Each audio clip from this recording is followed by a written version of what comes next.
5.2 day 2 is all about ZPP.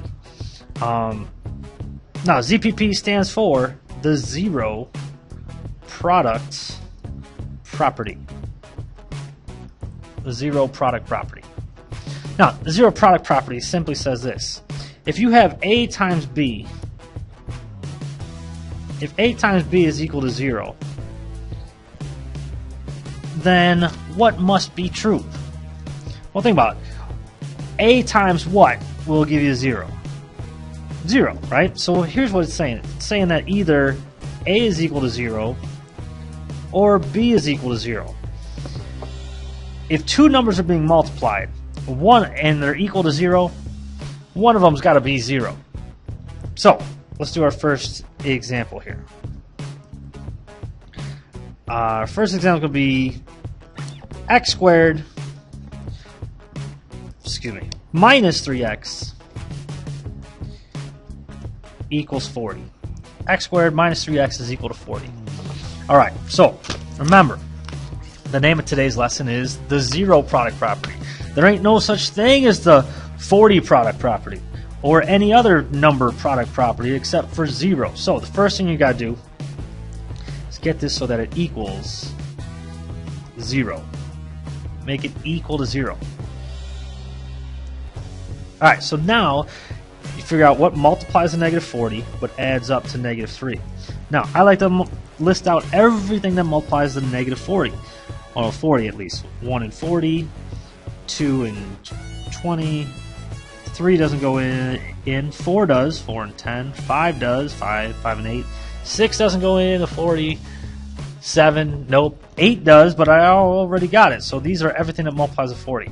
Now, because this multiplies to negative, one of these has got to be negative. Either the little ones are going to be negative or the big ones are going to be negative. Now, because it adds up to negative 3, that means negative 1. That means the big ones are going to be negatives. So, which one of these adds up to negative 3? 5 and negative 8, right? So this factors 2, x plus 5, and x minus 8. So there's our factored form, but we're supposed to solve this. Because it's an equation, we're going to solve this. So think of this is A times this is B equals 0. That means that A is equal to 0 or B is equal to 0. In other words, x plus 5 is equal to 0 or x minus 8 is equal to 0. So that means that x is negative 5 or x equals 8. Those are our two solutions here. X is negative 5 or x is equal to 8. Let's do another one. Last one. 2x squared minus 2x minus 12 equals 0. Alright, so it's equal to 0, so we can do the zero product property after we factor this. However, whenever you factor, the first thing you always look for is a GCF. Does this have a GCF? Sure, it's got 2, right? So a 2 comes out, you're left with x squared minus x minus 6 equals 0.